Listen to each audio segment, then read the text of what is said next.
Sayap militan Hamas Brigade Al-Qassam membebaskan sandera Israel dalam gelombang kelima kesepakatan pertukaran tahanan. Diketahui 3 tawanan Israel itu diserahkan di Deir al-Balah, jalur Gaza Selatan, pada Sabtu 8 Februari 2025.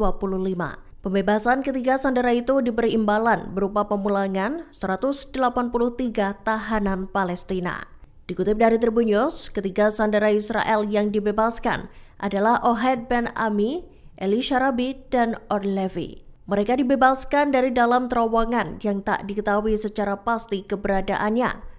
Ketiganya tampak bahagia saat mendengar bahwa mereka terpilih sebagai sandera yang dibebaskan. Saat pembebasan, 2 sandera terlihat mengenakan kaos berwarna coklat dengan identitas di bagian depan. Sedangkan satu lainnya terlihat mengenakan pakaian berwarna hijau khas tentara. Pembebasan sandera Israel tersebut juga dijaga ketat oleh para pejuang Palestina. Sejauh ini sudah ada 5 gelombang pertukaran sandera yang telah dilakukan oleh IDF dan Hamas. Israel dikabarkan memasang gelang-gelang berisi pesan ancaman ketahanan politik Palestina yang dibebaskan. Sebagai informasi, pada Sabtu 8 Februari 2025, militer Israel membebaskan sebanyak 183 tahanan Palestina. Hal itu seiring dengan pemulangan 3 sandera Israel dari jalur Gaza. Dikutip dari Tribun News, gelang-gelang ancaman itu dipasangkan militer Israel IDF ke para tahanan sebelum pembebasan mereka. Dari rekaman yang beredar, gelang itu memuat pesan seperti orang-orang abadi tidak akan disakiti.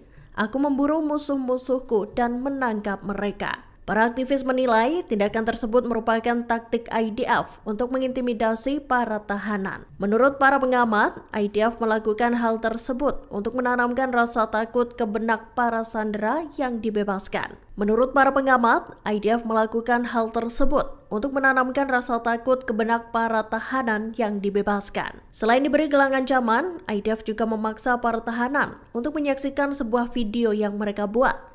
Rupanya, video berdurasi 3 menit itu menyoroti kehancuran di jalur Gaza. Diberitakan sebelumnya, para tahanan Palestina itu dibebaskan sebagai bagian dari gelombang kelima kesepakatan pertukaran sandera. Mereka dibebaskan di kota Ramallah tepi barat dan disambut hangat oleh para keluarga. Sandera Israel mengirim pesan pada Perdana Menteri dan pemerintahannya di hari pembebasannya dari jalur Gaza.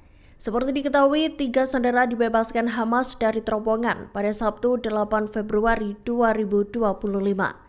Ketiga tawanan itu dibebaskan sebagai bagian dari kesepakatan pertukaran tahanan dengan Hamas. Dalam video yang dirilis Al-Qassam, salah seorang sandera menyatakan bahwa pemerintah Israel telah gagal mencapai target di Gaza. Ia bahkan menyampaikan ucapan terima kasih pada Brigade Al-Qassam. Sandera tersebut mengaku sangat berterima kasih lantaran Hamas selalu melindunginya. Terlebih saat pasukan Israel beroperasi di wilayah Gaza, sang sandera lantas membeberkan perlakuan Hamas terhadap para tawanan lainnya.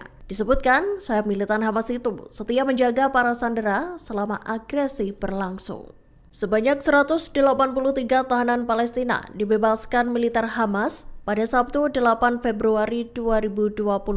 Pembebasan itu sebagai imbalan atas dipulangkannya 3 sandera Israel dari jalur Gaza. Ratusan tahanan Palestina yang dipulangkan itu seluruhnya berjenis kelamin pria. Dikutip dari Tribun News, rentang usia para tahanan itu antara 20 hingga 61 tahun. Dari daftar yang ada, 18 orang dari mereka menjalani hukuman seumur hidup, sementara 54 lainnya menjalani hukuman jangka panjang.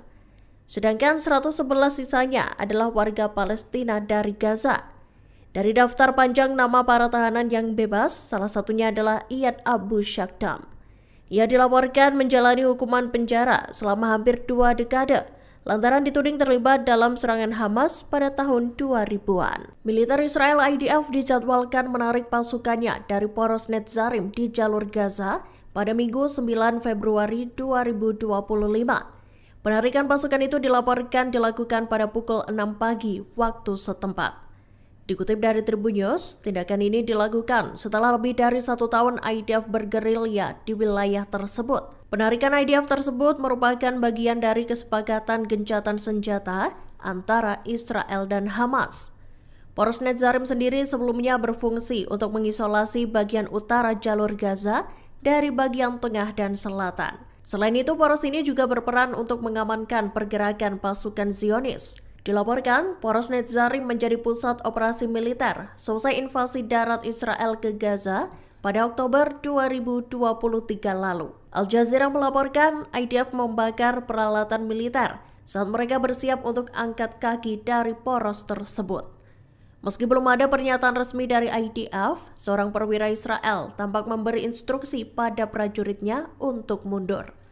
Penarikan ini dilakukan selesai gelombang kelima pertukaran tahanan dilakukan dengan lancar. Amerika Serikat bersiap melanjutkan potensi penjualan senjata militer senilai 7,41 miliar dolar ke Israel.